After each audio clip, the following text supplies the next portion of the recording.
Shalom. Shalom. Mari kita mengucap syukur pada saat pagi hari ini. Selamat pagi bagi Bapak Ibu, saudara-saudara sekalian yang ada di rumah, dimanapun kita berada, yang sedang online. Mari kita memuji Tuhan, mengucap syukur kepada Tuhan buat pertolongan Tuhan kepada kita. Kita menyanyikan pujian, betapa besar kasih-Mu Allahku, sehingga Kau berikan Yesus bagiku.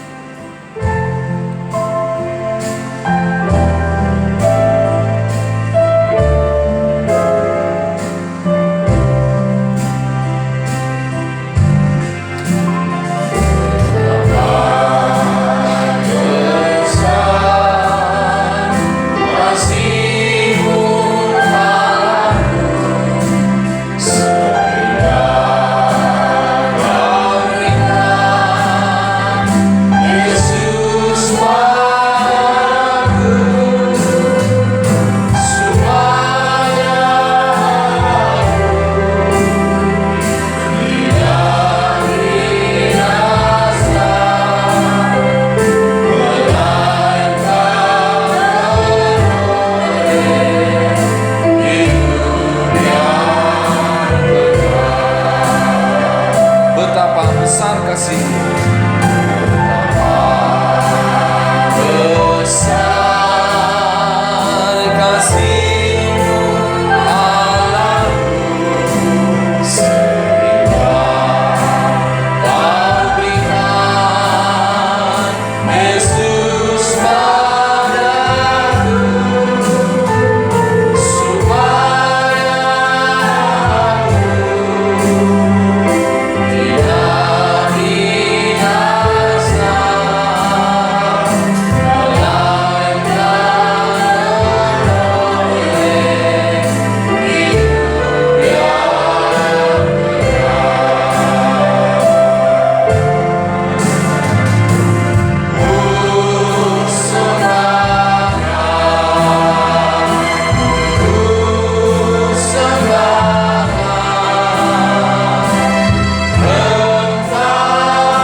betapa besar kuasa-Mu,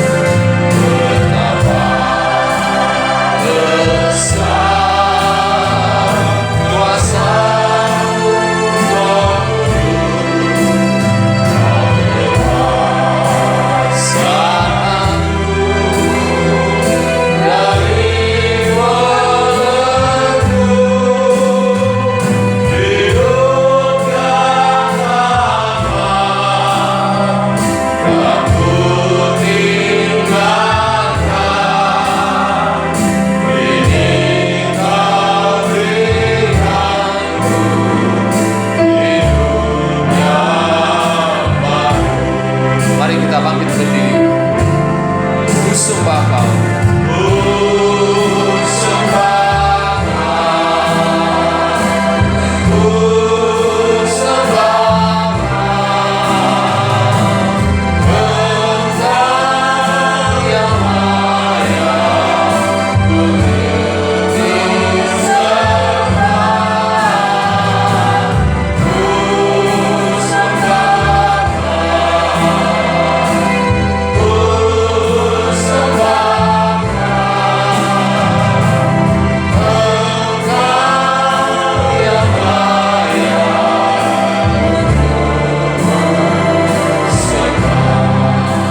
buat pagi hari yang indah ini.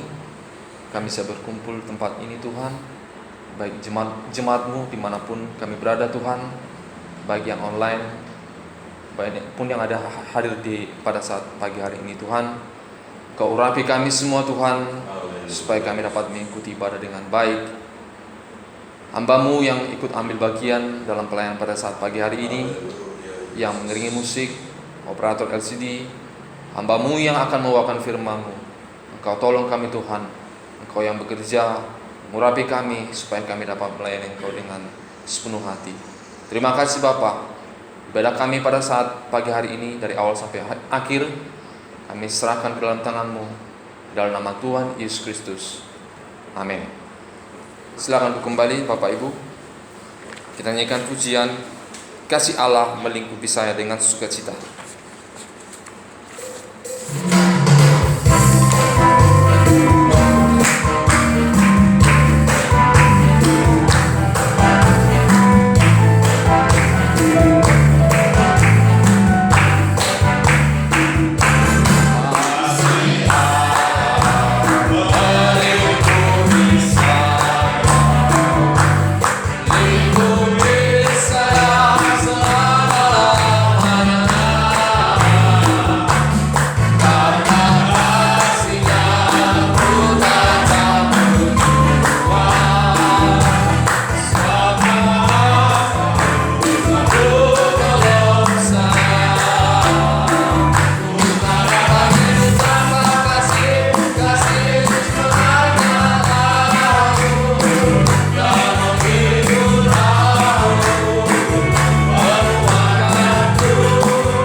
Puji nama Tuhan.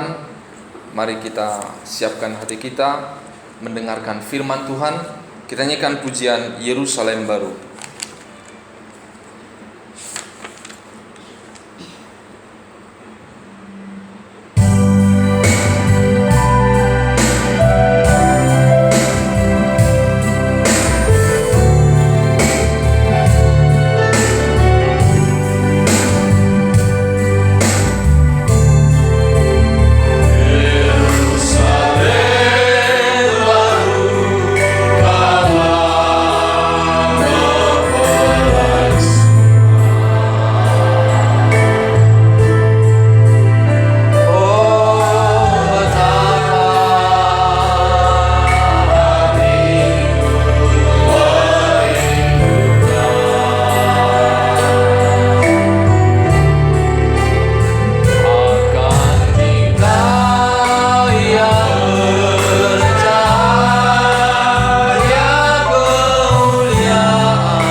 kesempatan pagi hari ini kami boleh kembali berkumpul memuji memuliakan nama-Mu, berkumpul di tempat kami masing-masing. Kami sebagai satu keluarga boleh bersekutu bersama memuji memuliakan nama-Mu, dan beberapa orang yang ada di ruangan gereja ini juga bersama-sama. Kami percaya Engkau hadir di tengah-tengah kami. Kami percaya Engkau berhadirat di tengah-tengah ibadah kami. Segala pujian yang sudah kami naikkan dengan sukacita, dengan hati yang penuh penyerahan kepada Tuhan, kami percaya itu menjadi suatu dupa yang berbau harum dan berkenan di hadapan-Mu. Dan saat ini kami akan mendengarkan kebenaran firman-Mu. Urapi hamba-Mu yang Kau sudah siapkan dan utus, pakai untuk menyampaikan isi hati-Mu saja. Demikian juga seluruh sidang jemaat Tuhan diurapi dengan urapan yang sama, sehingga dapat mengerti firman Tuhan yang disampaikan. Dan jikalau masih ada kuasa-kuasa kegelapan atau apapun yang mencoba mengganggu pemberitaan firman Tuhan, kami tolak usir dalam nama Yesus. Pergi. Darah Yesus berkuasa membebaskan kami, dan Roh Kudus menguasai segenap indera kami, agar kami dapat menangkap maksud Tuhan melalui pemberitaan firman Tuhan. Dalam nama Yesus Kristus kami sudah berdoa. Haleluya. Amin. Silakan duduk. Ya, puji Tuhan, saya sampaikan salam sejahtera bagi kita semua.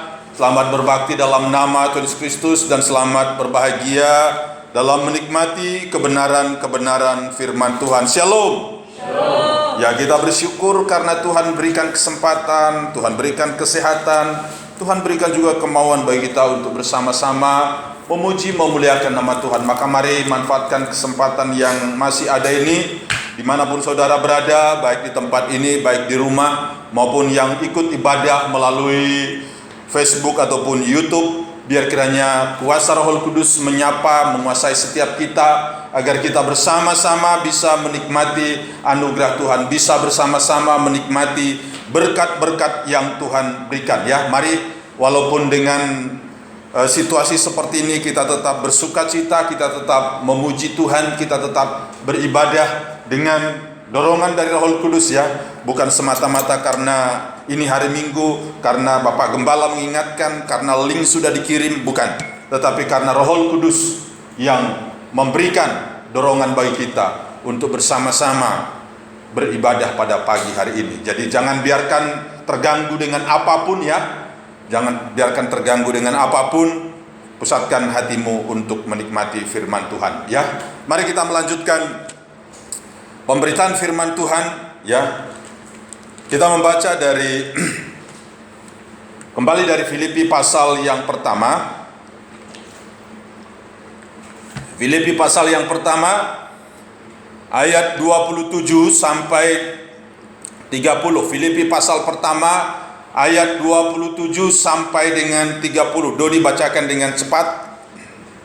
Hanya hendaklah hidupmu berpadanan dengan Injil Kristus, supaya apabila aku datang aku melihat, dan apabila aku tidak datang aku mendengar, bahwa kamu teguh berdiri dalam satu roh dan satu jiwa berjuang untuk iman yang timbul dari berita Injil, dengan tiada digentarkan sedikit pun oleh lawanmu. Bagi mereka semuanya itu adalah tanda kebinasaan, tetapi bagi kamu tanda keselamatan, dan itu datangnya dari Allah. Sebab kepada kamu dikaruniakan bukan saja untuk percaya kepada Kristus, melainkan juga untuk menderita untuk Dia dalam pergumulan yang sama seperti yang dahulu kamu lihat padaku, dan yang sekarang kamu dengar tentang aku. Ya, puji Tuhan saudara yang dikasihi Tuhan Yesus Kristus. Minggu lalu kita mendengarkan firman Tuhan bagaimana Rasul Paulus bisa bersukacita, ya. Rasul Paulus bisa bersukacita di tengah situasi-situasi yang ada, ya. Dan dia tetap menasihati jemaat Filipi, ya. Biasanya orang yang berada di penjara lah yang dinasihati, diberikan penghiburan, diberikan kata-kata penguatan. Tetapi Rasul Paulus dari penjara, dia memberikan kekuatan kepada jemaat yang ada di Filipi, terkasih, ya. Nah, salah satu hal yang membuat sukacita Rasul Paulus adalah kehidupan jemaat Filipi, ya. Kehidupan jemaat Filipi yang hidup di dalam kesetiaan, hidup di dalam kesetiaan di dalam berita Injil. Mulai dari hari pertama mereka mendengar firman Tuhan, mereka tetap setia, mereka tetap bersekutu dengan sungguh-sungguh, ya. Bersekutu dengan sungguh-sungguh. Maka mari kita lanjutkan. Apa nasihat dari Rasul Paulus? Apakah karena mereka sudah setia, karena mereka di dalam ayat yang kelima mengatakan, aku mengucap syukur kepada Allahku karena persekutuanmu dalam berita Injil mulai dari hari pertama sampai sekarang ini. Apakah karena itu kemudian jemaat Filipi merasa sudah hebat dan Rasul Paulus tidak merasa perlu untuk memberikan nasihat lagi? Tidak. Ya, Rasul Paulus tetap memberikan nasihat.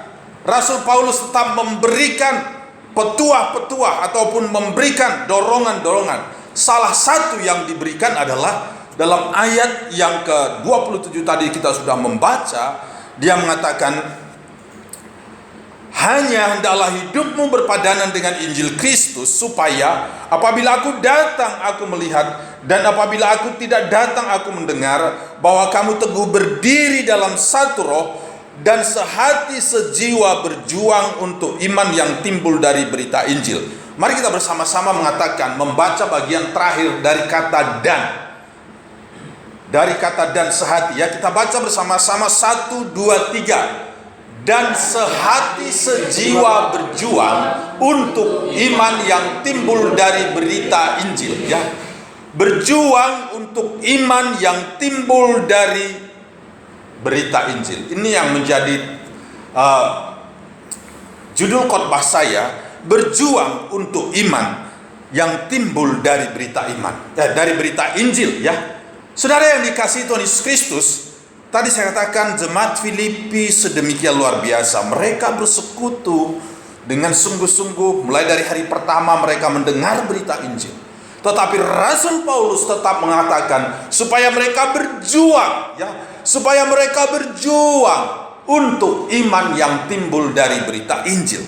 Saudara, ketika kita mendengar kata berjuang, maka mungkin satu hal yang timbul di dalam pikiran atau dalam bayangan kita adalah suatu, ya, kehidupan yang sungguh-sungguh tentunya, ya. Namanya berjuang harus sungguh-sungguh. Yang kedua capek, ya. Yang ketiga penuh dengan pengorbanan, ya. Berkeringat, ya. Ataupun mungkin kita katakan berdarah-darah mungkin. Itu namanya berjuang, ya. Berjuang. Jadi berjuang tidak ada namanya santai, saudara terkasih. Berjuang tidak ada namanya leyeh-leyeh atau bagaimana, tidak. Tetapi berjuang itu adalah sungguh-sungguh. Berjuang itu berkeringat, bahkan tadi saya katakan berdarah-darah, ya. Berdarah-darah. Kalau kita mengingat kata pejuang, ya. Pejuang dalam konteks Indonesia biasanya sering sekali digambarkan membawa bambu runcing, ya, mungkin begitu. Dalam konteks Indonesia tahun sebelum 45, ya. Berjuang. Nah, sekarang ketika kita dikatakan berjuang, maka mari kita fokuskan pikiran kita. Berjuang itu berarti bersungguh-sungguh, ya. Mengorbankan sesuatu, ada pengorbanan, ada sesuatu yang harus dilakukan dengan kesungguhan hati. Nah, dan pagi hari ini kita belajar berjuang untuk iman yang timbul dari berita Injil, ya. Untuk iman yang timbul dari berita Injil. Rasul Paulus tidak ingin jemaat Filipi menjadi terlena. Rasul Paulus tidak ingin jemaat Filipi menjadi tersanjung kemudian mereka lalai, ya. Nah, mereka merasa berdiri teguh kemudian, coba siapkan 1 Korintus 10 ayat 12. Ketika Rasul Paulus mengatakan sungguh-sungguh, ini mengingatkan supaya jemaat Korintus jangan lalai, supaya jemaat Korintus jangan menjadi loyo dalam iman mereka. 1 Korintus 10 ayat 12. Tolong bacakan. Sebab itu siapa yang menyangka bahwa ia teguh berdiri, hati-hatilah supaya ia jangan jatuh. Sebab itu siapa yang menyangka bahwa ia teguh berdiri, hati-hatilah supaya ia jangan jatuh. Ya, dalam segala hal, ya. Ya, pembaca Alkitab jangan merasa, oh saya sudah biasa, maka cepat, jangan. Maka saya katakan tadi cepat, ya. Cepat. Mari perhatikan semuanya dengan sungguh-sungguh. Ini berjuang, jangan lalai. Jangan merasa, oh itu gampang, saya sudah hafal dari Kejadian sampai Wahyu. Tidak. Tetap ada kesiapsiagaan, ya. Dalam segala hal menjadi orang percaya, menjadi orang yang berjuang. Jangan siapapun di antara kita yang menjadi jatuh karena apa?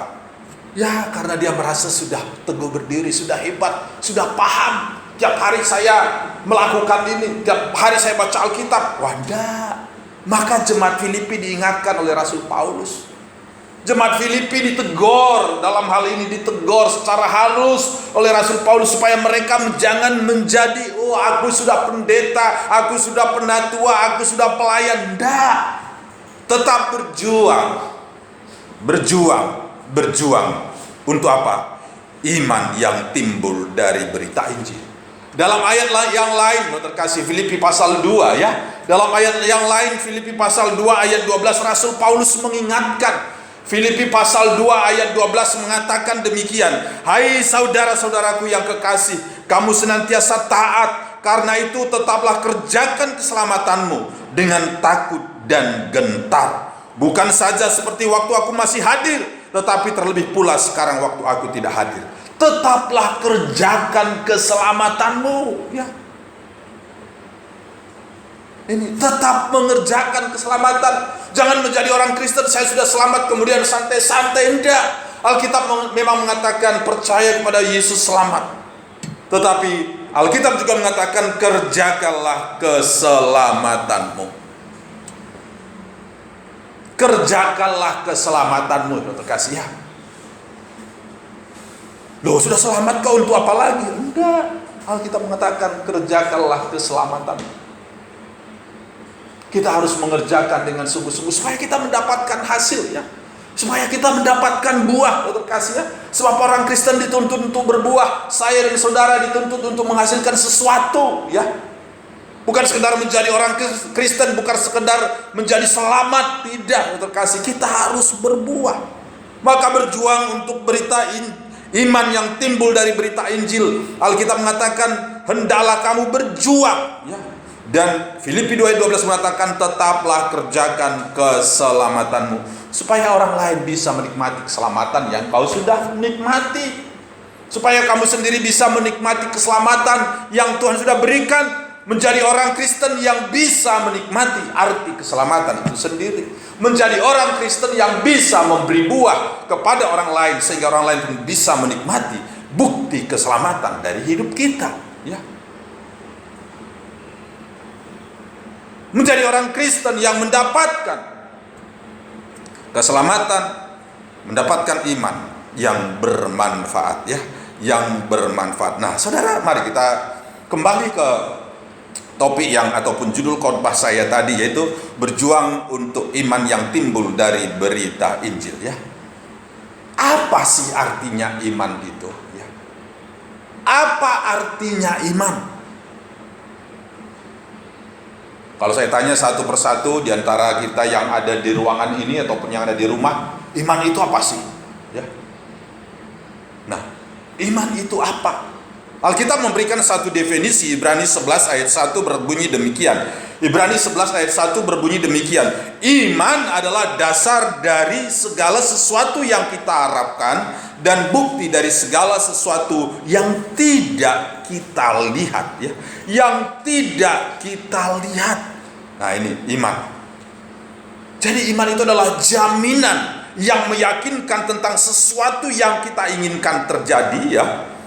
Itu adalah suatu kepastian bahwa apa yang kita harapkan akan terjadi walaupun kita tidak melihatnya lebih dahulu. Apa itu? Apa yang kita harapkan itu? Apa yang kita inginkan itu? Nah, beriman berarti yakin sungguh-sungguh akan hal yang diharapkan. Ini saya sarikan lagi, ya. Berarti yakin sungguh-sungguh akan hal-hal yang diharapkan. Apa yang kita harapkan? Keselamatan. Keselamatan dalam Yesus. Berarti juga mempunyai kepastian akan hal-hal yang tidak atau belum kita lihat. Apa yang kita belum lihat? Banyak. Berkat-berkat Tuhan banyak. Dan terlebih sorga itu belum kita lihat, terkasih. Alkitab tidak terlalu banyak menggambarkan tentang surga, ya. Alkitab tidak terlalu banyak menggambarkan tentang surga. Dalam Wahyu 21 kita melihat di sana, ya, laut tidak ada lagi, matahari tidak ada lagi. Ada gambaran yang tidak terlalu, ya, kalau suatu iklan itu tidak terlalu menarik, ya, kalau itu iklan, ya. Tapi untungnya Alkitab ini bukan iklan, kalau terkasih, ya. Nah, saudara, surga belum kita lihat, tetapi kita percaya bahwa kita akan sampai di sana. Amin. Amin. Amin. Amin. Iya, amin dong. Jangan ya boh ya. Nah, yakin karena apa? Itu iman. Nah, ini. Kerjakan keselamatanmu. Saya sering berikan istilah, bukan istilah, satu gambaran yang sederhana tentang mengerjakan keselamatan itu seperti kita mau naik kereta api, ya. Sekarang kalau naik kereta api kita bisa beli tiket dari rumah. Wah, Surabaya, Bojonegoro, Surabaya, atau Bojonegoro, Jakarta. Bojonegoro, Surabaya, pagi jam 8:02 Harina, saya sudah beli tiketnya. Jam 8:02 jadwalnya, saya sudah beli tiket. Saya sudah punya hak untuk masuk. Nah, tetapi kalau saya sampai jam 8:02 masih di rumah leyeh-leyeh, bagaimana? Apakah saya bisa ke Surabaya? Tidak bisa. Ditinggal. Nah, ini. Saya tidak mengerjakan sesuai dengan yang diinstruksikan oleh tiket. Harus boarding dulu, ya. Harus cetak boarding pass dulu. Lewati pemeriksaan, harus ada KTP atau tanda pengenal yang lain. Harus duduk di tempat duduk yang ditetapkan. Itu baru saya sampai dengan nyaman ke Surabaya. Nah, menjadi orang Kristen begitu, loh, terkasih. Ada aturan-aturan yang harus kita ikuti, ya. Menjadi orang Kristen memang kita dibebaskan, ya. Menjadi orang Kristen kita dibebaskan dari budak dosa. Tetapi kemudian kita menjadi hamba Tuhan, ya.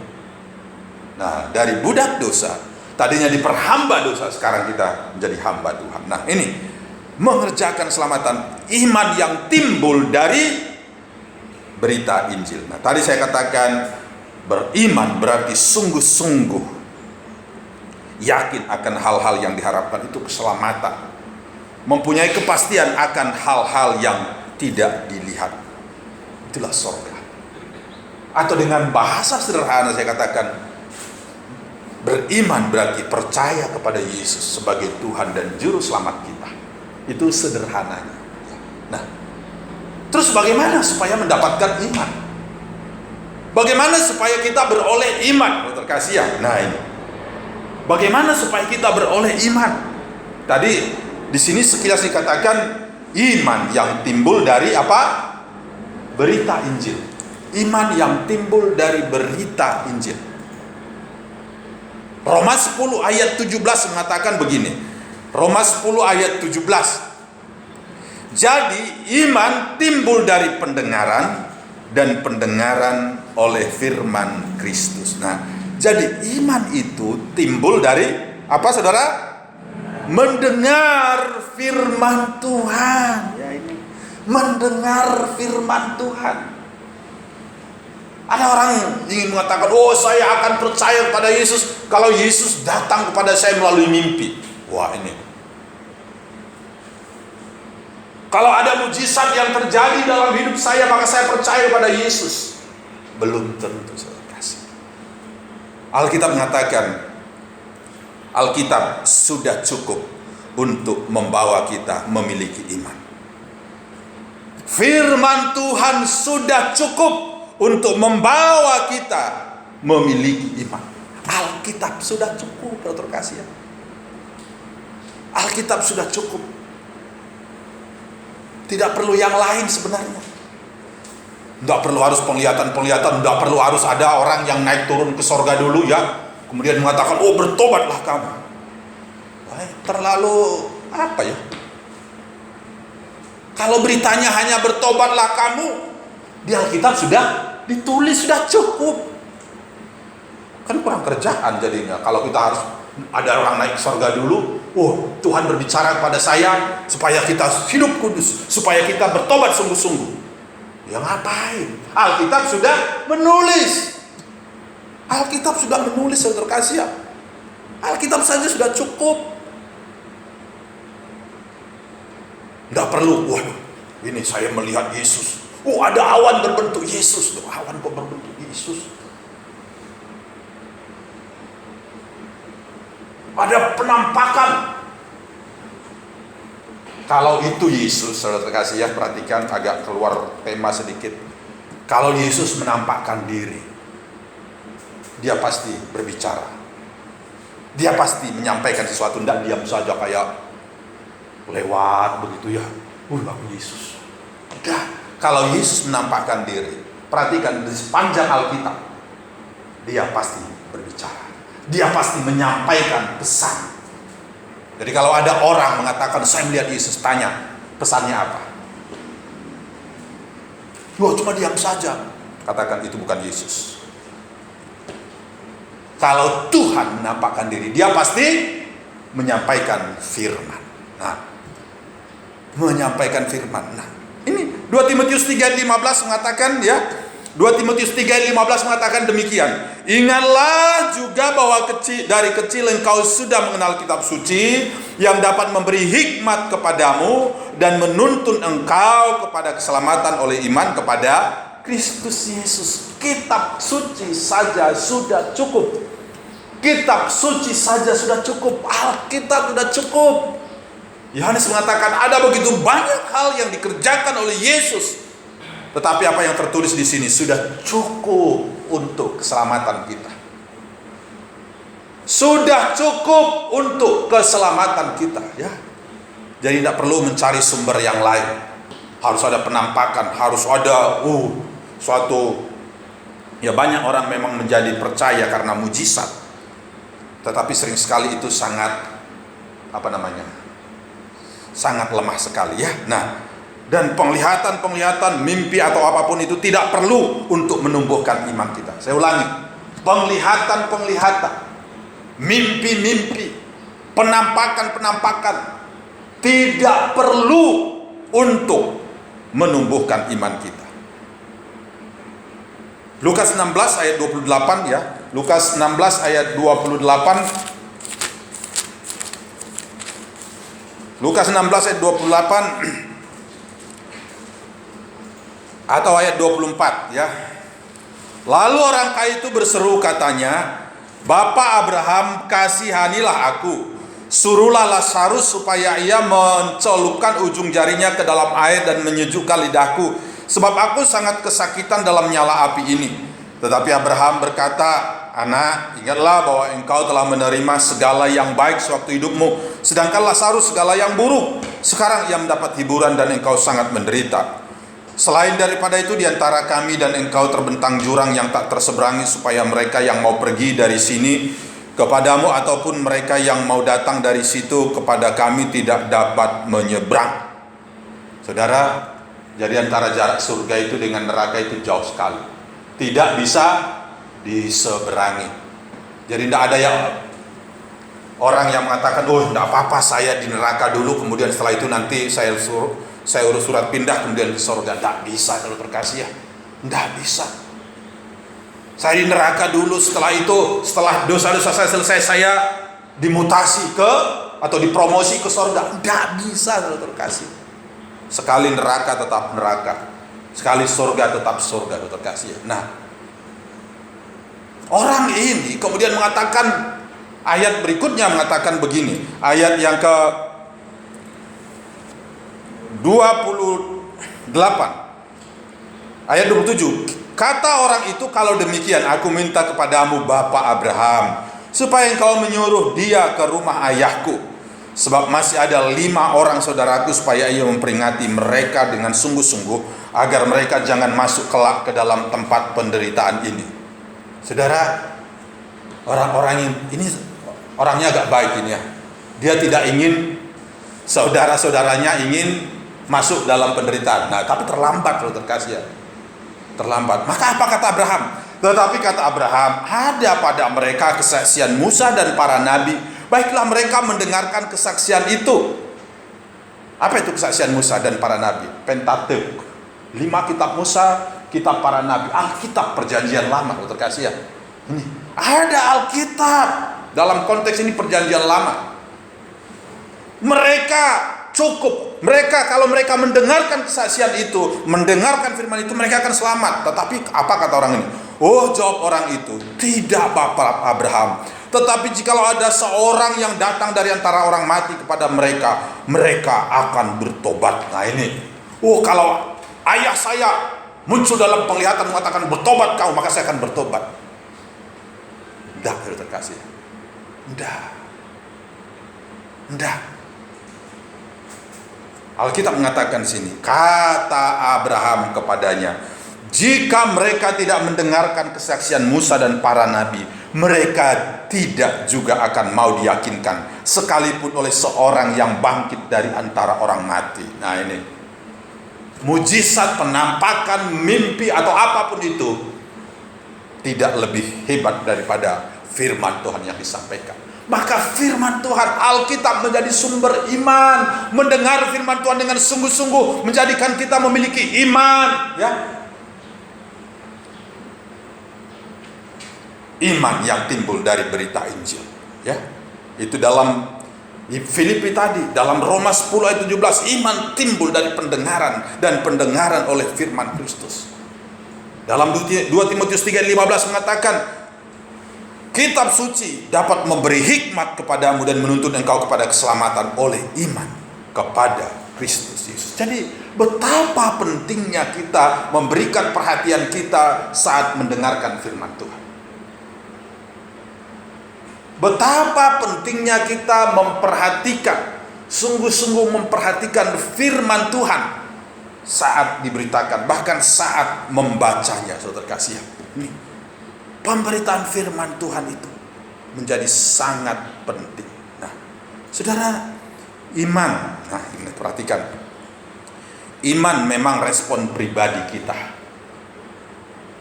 Tetapi iman membutuhkan komunitas orang lain agar bisa bertumbuh dengan sehat.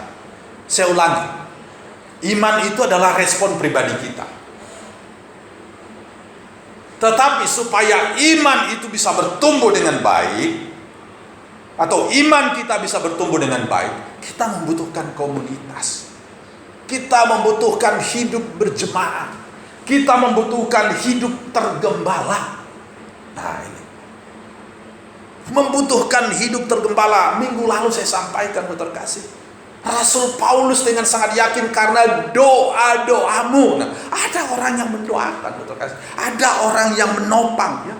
Rasul Paulus ketika dia bertobat, dia langsung mendengar Yesus berbicara. Nah, kalau Yesus menampakkan diri pasti berbicara, ya. Enggak kok asal lewat begitu kayak hantu gitu, ya.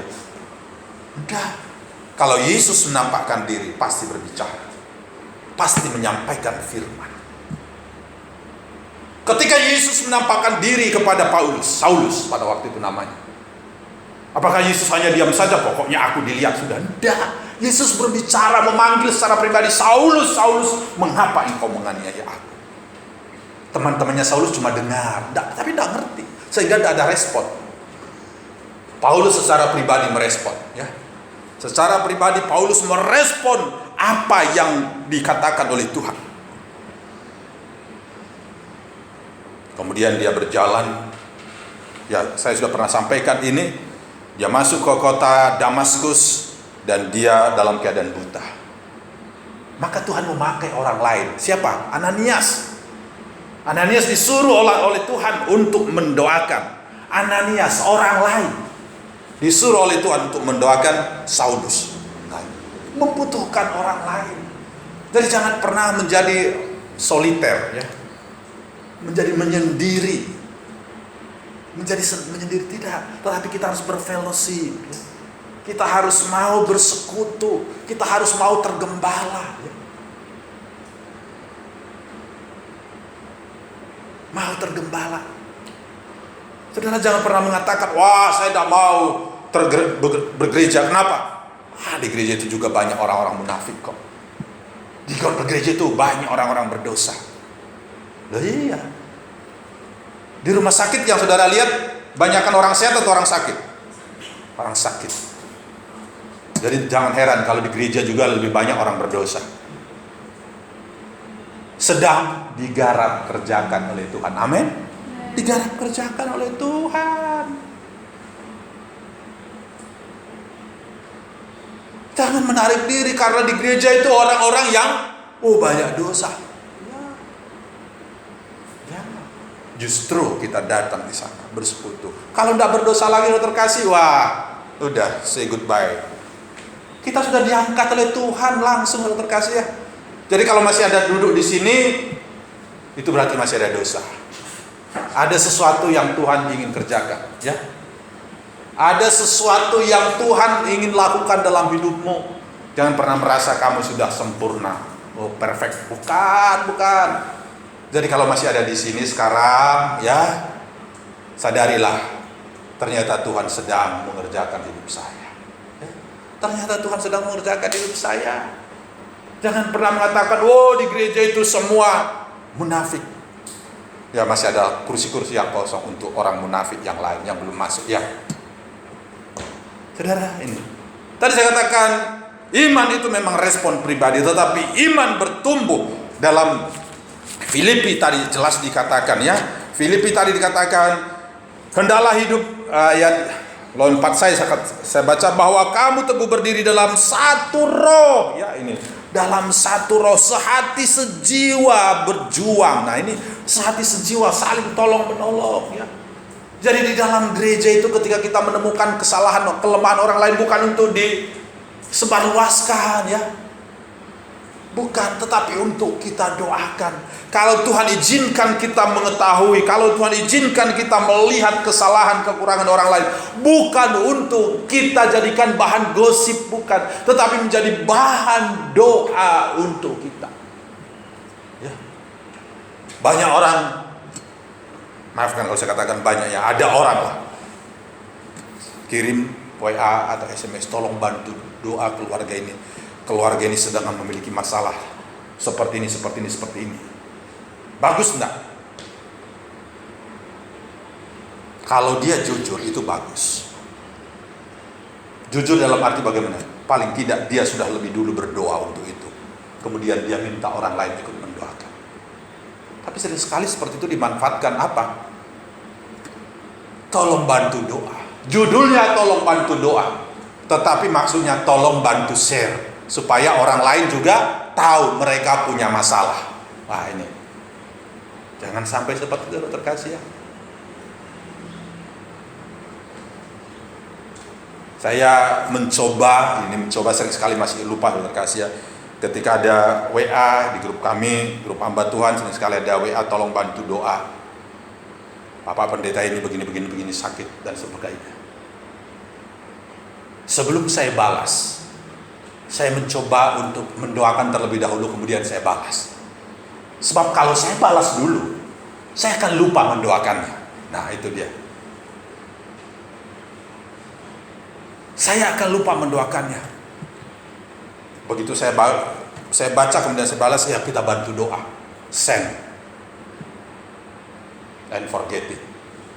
Dan lupa, terkasih.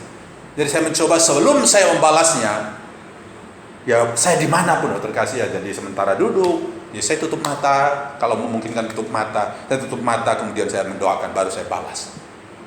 Saudara, ini ada komunitas, ya. Ada komunitas. Ya, walaupun sering sekali kalau ada grup itu isinya eker-ekeran, ya. Wah, itu kalau ada grup enggak masalah, terkasih, ya. Cuma eker-ekeran di kata-kata aja kok, enggak saling pukul kok. Tetapi ada juga manfaatnya untuk saling mendoakan, bukan untuk saling menggosipkan. Ya, ini. Nah, jadi kita membutuhkan komunitas penggembalaan, hidup tergembala untuk bertumbuh. Bukankah Elia kita sudah baca, ya? Ketika dia menyendiri, dia meninggalkan pengerjanya, dia menyendiri, kemudian dia berkata bagaimana? Hanya aku sendiri yang sungguh-sungguh beribadah. Semua sudah menyembah Baal. Wah. Dan kalau sudah begitu, cilakanya dia mengatakan bagaimana? Biar aku mati saja. Wah, kecewa. Orang yang menyendiri, orang yang hidup soliter begitu, akan cepat putus asa. akan minta mati, saudara kasih ya. Tapi kalau kita bersekutu, wah, apa kata Tuhan kepada Elia? Itu loh, masih ada 7.000 orang lagi. Nah, 7.000 orang lagi loh. Tapi Elia tidak melihat itu karena dia menyendiri. Nah, saudara yang dikasihi Tuhan Yesus Kristus, pada pagi hari ini Rasul Paulus mengingatkan kepada jemaat Filipi supaya mereka bersama-sama berjuang sehati sepikir untuk apa? Iman yang timbul dari berita Injil. Nah, saudara yang dikasihi Tuhan Yesus Kristus, perjuangan ini ya, perjuangan ini adalah perjuangan yang terus-menerus sampai Tuhan datang menjemput kita. Perjuangan ini adalah terus-menerus. Maka kita harus saling menopang ya, ini. Saling menopang. Dalam Ibrani dikatakan saling menasihati, saling mengingatkan ya. Saling mengingatkan. Jadi mari saudara terkasih, kalau kita ada sampai pada hari ini, kalau kita masih berdiri tegak sementara sampai hari ini, itu bukan karena kita kuat sendiri saudara kasih ya. Bukan. Tetapi karena Tuhan memakai orang lain mendoakan kita, menguatkan kita, menasihati kita, menegur kita saudara kasih ya. Menegur kita. Nah, apa yang bisa membuat iman itu menjadi tidak bertumbuh? Nah, harus berjuang. Nah, saudara, perhatikan tadi dikatakan iman itu timbul dari pemberitaan Injil. Iman itu timbul dari pemberitaan Injil. Nah, Tuhan Yesus dalam satu perumpamaan dalam Injil Matius. Mari kita baca Injil Matius tentang perumpamaan.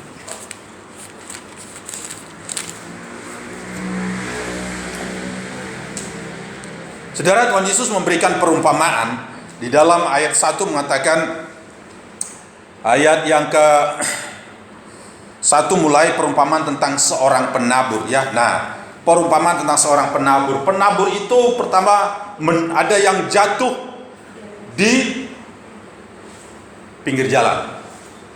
Matius 13 ya.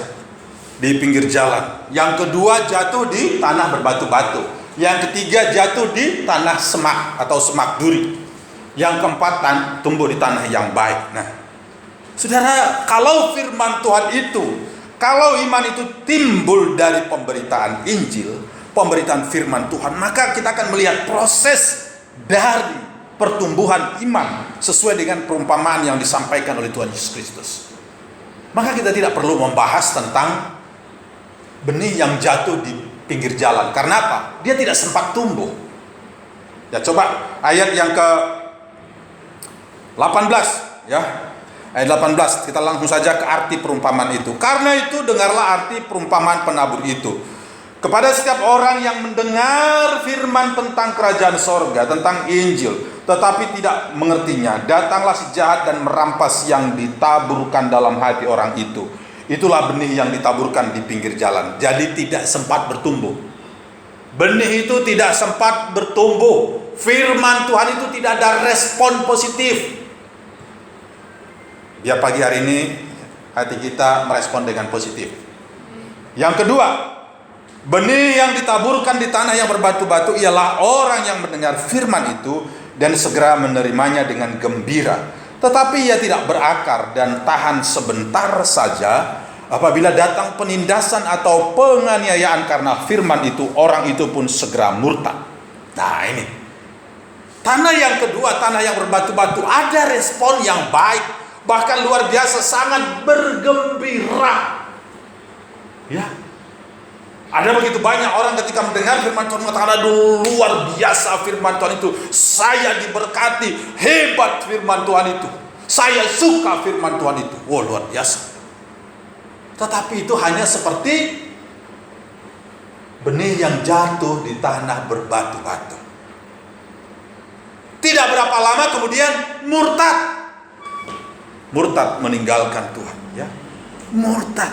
Kenapa? Karena akar dari firman Tuhan itu, akar iman itu tidak bisa bertumbuh. Karena apa? Karena batu. Batu itu apa, saudara terkasih ya? Tanah yang berbatu-batu. Boleh saya katakan kehidupan yang tidak mau disucikan, dikuduskan. Kehidupan yang tidak mau digarap kerjakan lebih lagi oleh firman Tuhan ya. Tidak berakar, karena apa? Ada batu-batu kekerasan hati yang tidak mau dibuang. Mendengar firman Tuhan tetapi tetap keras hati. Tetap keras hati, batu-batu kekerasan hati itu tidak dibuang. Tetap tidak mau membuang dosanya, tetap memelihara dosa. Tidak mau mendengar firman Tuhan yang menegur kesalahan. Nah ini terkasih ya. Tidak mau kalau ditegur. Oh, kalau firman Tuhan tentang berkat, yes. Wah, tetapi begitu kesalahan ditegur, katakan, itu pendeta itu sengaja menyindir saya itu. Itu pendeta itu sengaja itu. Karena dia tahu. Padahal bukan, dokter kasih ya. Padahal bukan ya. Itu hatinya ya. 2 Timotius 4 ayat 1 mengatakan demikian, dokter kasih. 2 Timotius 4 ayat 1. 2 Timotius 4 ayat 1 mulai, atau lompat ayat 2 saja. Beritakanlah firman, siap sedialah baik atau tidak baik waktunya. Nyatakanlah apa yang salah. Ya, firman Tuhan itu menyatakan apa yang salah. Tegurlah dan nasihatilah dengan segala kesabaran dan pengajaran. Karena akan datang waktunya orang tidak dapat lagi menerima ajaran sehat, tetapi mereka akan mengumpulkan guru-guru menurut kehendaknya untuk memuaskan keinginan telinganya. Mereka hanya mau mendengar firman Tuhan yang mengelus-elus. Tidak apa-apa. Namanya kita juga manusia. Wajar kalau masih berdosa. Wadah. Firman Tuhan mengatakan bertobat. Firman Tuhan mengatakan singkirkan segala kekerasan hati. Firman Tuhan mengatakan hendaklah engkau hidup kudus. Itu yang firman Tuhan katakan. Dan banyak orang tidak suka. Sehingga sedikit saja ada persoalan, kemudian mereka mundur. Dan hal ini tidak hanya terjadi sekarang, tidak hanya terjadi pada pada akhir zaman ini saja, dokter kasih. Dari perjanjian lama sudah. Yesaya 30 mengatakan, ya mari kita baca Yesaya 30. Yesaya 30 ayat 9 mengatakan demikian. Sebab mereka itu suatu bangsa pemberontak, anak-anak yang suka bohong, anak-anak yang enggan mendengar akan pengajaran Tuhan, yang mengatakan kepada para tukang tilik, jangan menilik, dan kepada para pelihat, jangan lihat bagi kami hal-hal yang benar, tetapi katakanlah kepada kami hal-hal yang manis, lihatlah bagi kami hal-hal yang semu, menyisihlah dari jalan dan ambillah jalan lain, janganlah susahi kami dengan yang maha kudus, Allah Israel. Mereka tidak mau mendengar firman Tuhan yang disampaikan pelihat. Pelihat itu nabi. Dalam ayat lain dikatakan pelihat itu adalah nabi. Mereka tidak mau mendengar firman Tuhan yang menegur. Mereka tidak mau mendengar firman Tuhan yang menyucikan. Mereka mengatakan bagaimana? Katakan kepada kami ya, hal-hal yang manis, yang enak didengar. Ya ini, tidak apa-apa. Yang penting Tuhan masih memberkati engkau. Menipu sedikit-sedikit tidak apa-apa. Berzina sedikit-sedikit tidak apa-apa.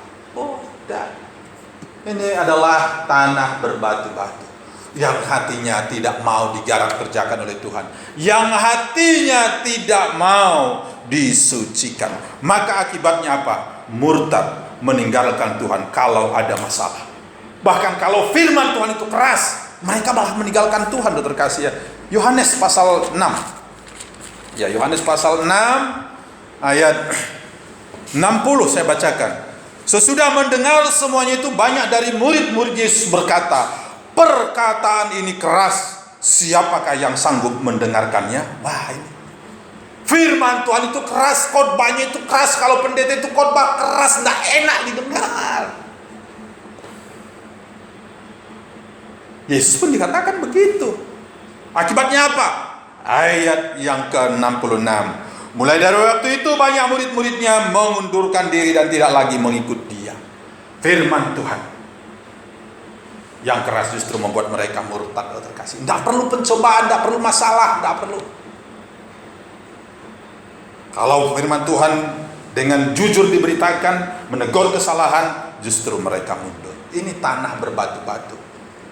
Semangat sebentar saja, saudara terkasih. Semangatnya sebentar saja. Tetapi bagaimana? Tanah yang bersemak duri tadi ya, semak itu ya, saudara terkasih ya. Nah, yang kedua itu tanah semak duri, kehidupan Kristen yang ini tetap ada di dalam gereja. Ini tetap ada di dalam gereja, saudara terkasih, bertumbuh tinggi, tidak sampai mati, tidak sampai murtad. Yang tidak ada apanya? Yang tidak ada adalah buahnya. Tetap ada, ya. Tetap di gereja. Nah, tetapi tidak berbuah. Boleh saya katakan, kehidupan yang seperti ini adalah kehidupan Kristen yang tidak menjaga pergaulannya. Menjaga pergaulannya. Nah ini, menjadi orang Kristen tetapi hidup sama seperti orang-orang dunia, ya. 1 Korintus 15 ayat 33 mengatakan, ya.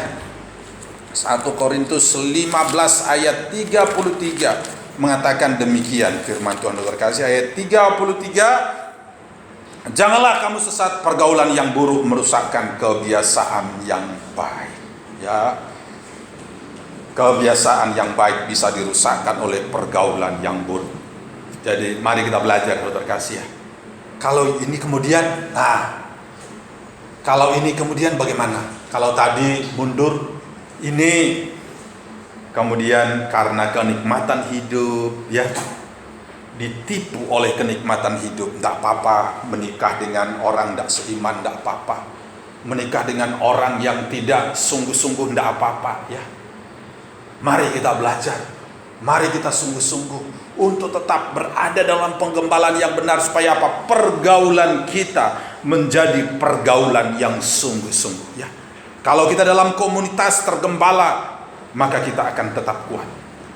Kalau tadi penderitaan yang membuat mereka mundur, tetapi bagian yang kedua adalah kenikmatan hidup, ya. Ini kenikmatan hidup, saudara terkasih. Wah, ini. Ketika diberkati justru malah jauh, saudara terkasih. Tetapi Rasul Paulus dalam Filipi pasal 4 mengatakan bagaimana? Filipi 4 ayat 12, mari kita baca bersama-sama. Filipi 4 ayat 12, 1, 2, 3. Aku tahu apa itu kekurangan dan aku tahu apa itu kelimpahan. Dalam segala hal dan dalam segala perkara tidak ada sesuatu yang merupakan rahasia bagiku, baik dalam hal kenyang maupun dalam hal kelaparan, baik dalam hal kelimpahan maupun dalam hal kekurangan. Segala perkara dapat kutanggung di dalam Dia yang memberi kekuatan kepadaku. Orang yang hidup tergembala, orang yang hidup dalam komunitas yang benar, itu bagaikan tanah yang baik. Bagaikan tanah yang baik yang menghasilkan buahnya 30 kali lipat, 60 kali lipat, 100 kali lipat, terkasih. Mau kaya, mau miskin, mau lapar, mau kenyang, tetap setia datang kepada Tuhan. Hari-hari ini merupakan ujian bagi kita, terkasih. Situasi yang sulit ini jangan sampai membuat iman kita menjadi loyo, tidak. Tetapi situasi yang seperti ini tidak membuat kita menjadi loyo, tetapi katakan segala perkara dapat kutanggung dalam Dia yang memberi kekuatan kepadaku. Segala perkara. Perkara apa? Miskin kaya, lapar kenyang, kelimpahan kekurangan, tidak menjadi masalah. Itu hanya bagaikan bunga-bunga kehidupan saja. Tetap berbuah, tetap memuliakan Tuhan 30 kali lipat, 60 kali lipat, 100 kali lipat. Nah, saudara yang dikasihi Tuhan Yesus Kristus, bertumbuhlah di dalam komunitas. Bertumbuhlah di dalam penggembalaan. Hari ini penggembalaannya online, saudara terkasih. Kita tidak tahu sampai kapan ini. Kita doakan secepatnya berlalu sehingga kita bisa kembali berkumpul bersukacita bersama. Tetapi apapun kondisi yang sekarang ini sedang terjadi, tetap kuat. Tetap kuat. Satu ayat terakhir, ya. Mari kita baca Roma 8. Roma pasal yang ke-8.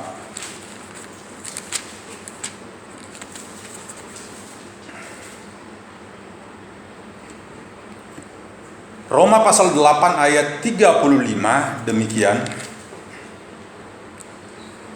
Siapakah yang akan memisahkan kita dari kasih Kristus? Penindasan atau kesesakan, atau penganiayaan, atau kelaparan, atau ketelanjangan, atau bahaya, atau pedang? Seperti ada tertulis, oleh karena engkau kami ada dalam bahaya maut sepanjang hari. Kami telah dianggap sebagai domba-domba sembelihannya. Tetapi dalam semuanya itu kita lebih daripada orang-orang yang menang oleh Dia yang telah mengasihi kita. Ayat 38 sampai 39 mari kita baca bersama-sama.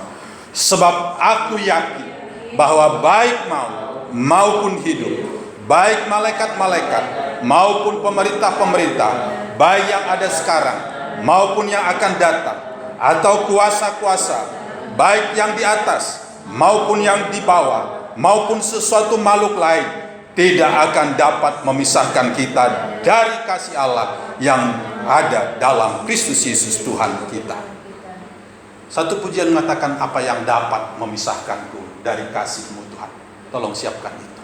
Saudara, kita melihat ini, bahwa Rasul Paulus kepada jemaat di Roma mengatakan, tidak ada yang dapat memisahkan kita dari kasih Allah. Perjuangan kita sampai iman kita mencapai puncaknya ketika Yesus datang sebagai mempelai pria sorga. Yesus datang sebagai mempelai pria sorga dan kita sebagai mempelai wanita Tuhan. Tidak ada yang dapat memisahkan kita. Tidak ada yang dapat memisahkan saya dan saudara dari kasih Allah. Kita tetap berjuang. Kita tetap sungguh-sungguh datang kepada Tuhan. Tuhan Yesus menguatkan kita. Tuhan Yesus memberikan kekuatan bagi kita. Saya sudah siapkan tadi, tak ada yang dapat memisahkan kita. Kita nyanyikan pujian itu.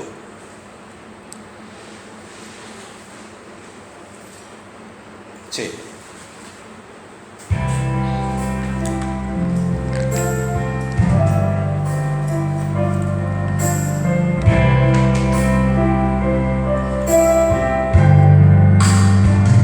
Apa yang dapat memisahkanku dari kasih-Mu Tuhan sahabatku? Kelaparan, ketelanjangan, tak satu pun, tak satu pun. Ayat 2. Apa yang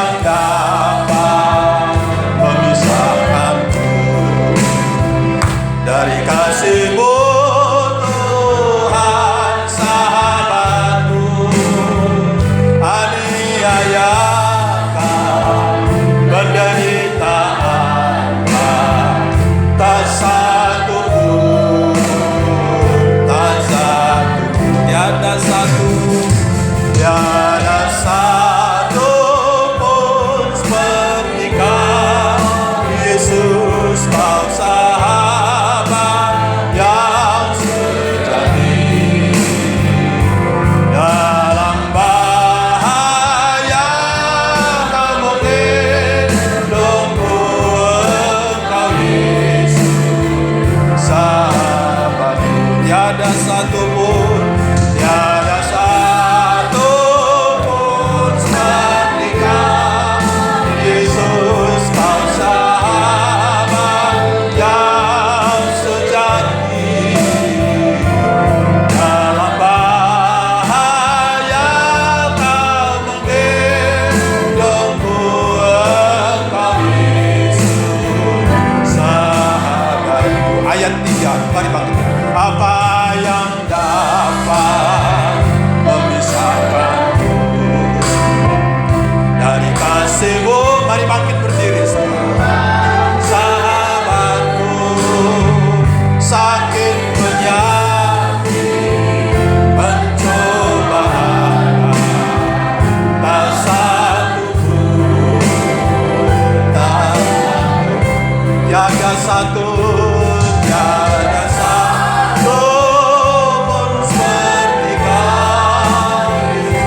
kita berada di dalam gendongan Tuhan, selama kita tetap bersahabat dengan Tuhan, selama kita tetap berada dalam persekutuan di dalam tubuh Kristus, maka Dialah yang bertanggung jawab atas kehidupan kita, maka Dialah yang akan menuntun kita, maka Dia juga yang akan membuat iman kita bertumbuh, membuat iman kita semakin berkembang. Haleluya.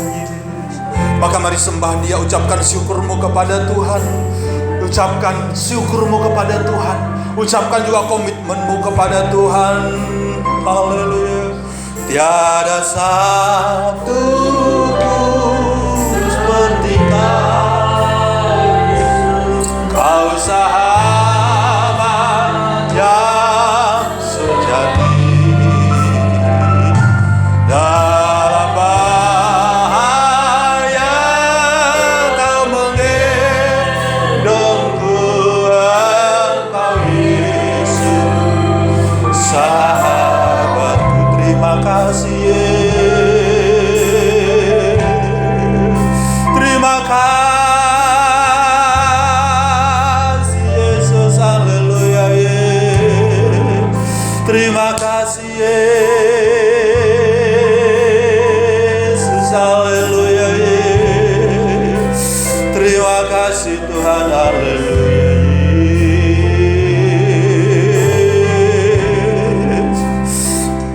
Haleluya Yesus, haleluya.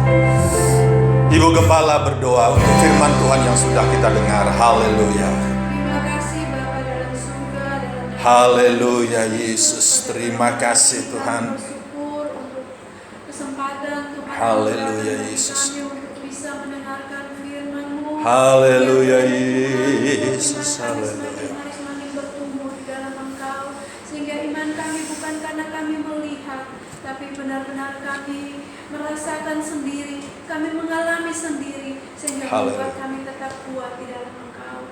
Terima kasih Tuhan Yesus, Engkau pakai hamba-Mu yang sudah menyampaikan firman-Mu, Engkau pakai lebih hari, lebih heran, bahkan Engkau bukakan rahasia firman-Mu Tuhan, sehingga firman-Mu Haleluya, disampaikan kepada Yesus. kami seluruh sidang jemaat. Terima kasih, Sehingga kami Tuhan. tetap, Terima kasih. Tuhan, sungguh-sungguh untuk melakukan. Haleluya. Terima kasih Bapa. Terima kasih. Kami menyerahkan ibadah kami selanjutnya ke dalam tangan Tuhan, biar tetap Tuhan memberkati kami, Tuhan menggairahkan kami untuk kami terus sungguh-sungguh dan setia untuk dalam beribadah. Dalam nama Yesus kami berdoa. Haleluya. Amin. Amin. Silakan duduk. Kita diberikan kesempatan untuk membawa persembahan kita kepada Tuhan. Persembahan yang terbaik kita kumpulkan kepada Tuhan. Tiada satu seperti Kau Yesus, Kau sahabat yang sejati. Dalam bahaya Kau menggendong, Engkau Yesus sahabat. Tiada satu pun Kau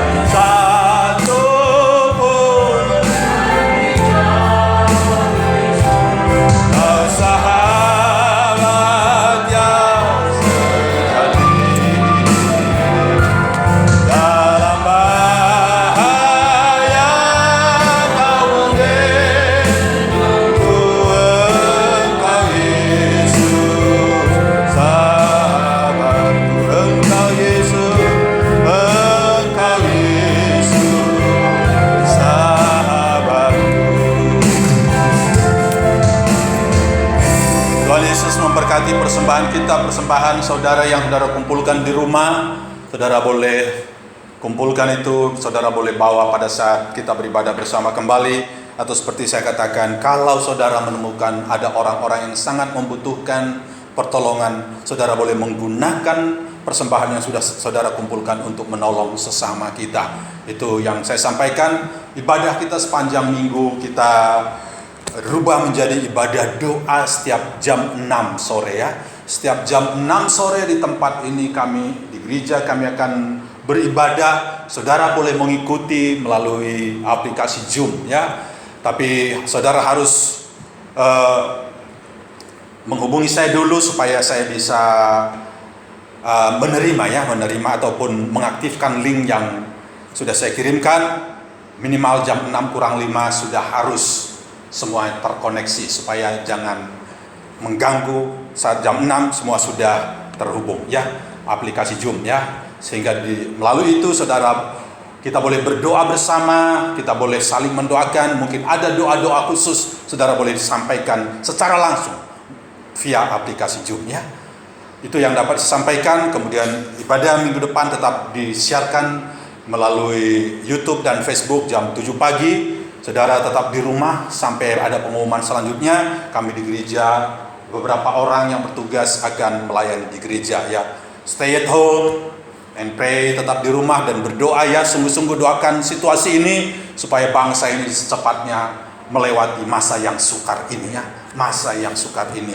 Tuhan Yesus memberkati. Mari bangkit berdiri, arahkan hatimu untuk kita berdoa bersama-sama. Haleluya. Kami bersyukur Tuhan untuk kesempatan bagi kami boleh mempersembahkan hidup kami dalam ibadah ini. Juga boleh mempersembahkan persembahan kami berupa materi. Terimalah persembahan itu menjadi satu dupa yang berbau harum dan menyenangkan hati Tuhan. Engkau balas berlipat kali ganda setiap tangan yang sudah berkorban. Engkau balas dalam usaha pekerjaan mereka, ibadah mereka, studi mereka, rumah tangga mereka. Terima kasih Tuhan Yesus, terima kasih.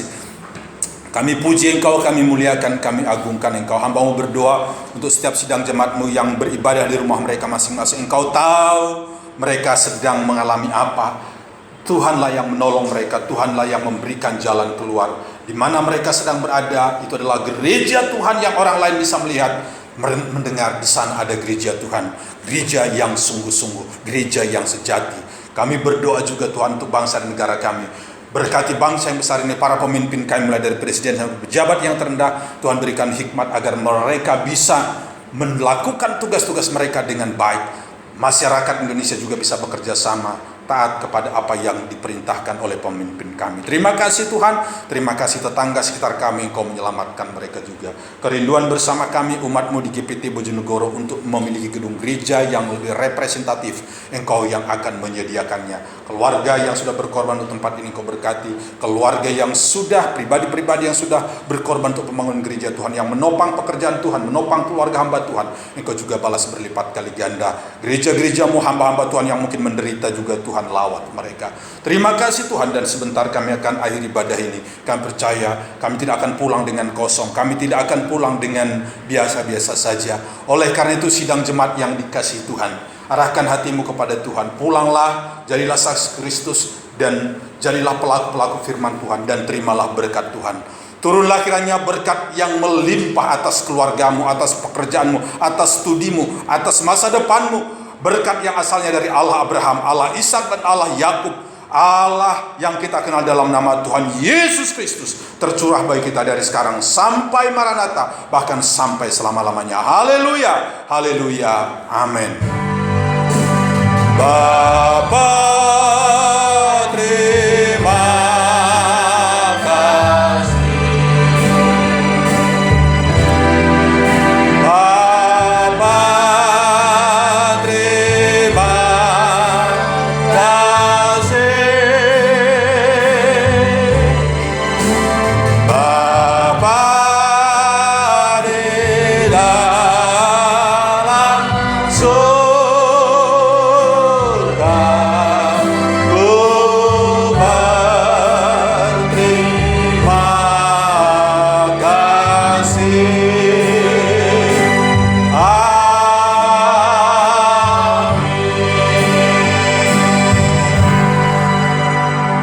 Amin. Tuhan Yesus memberkati kita.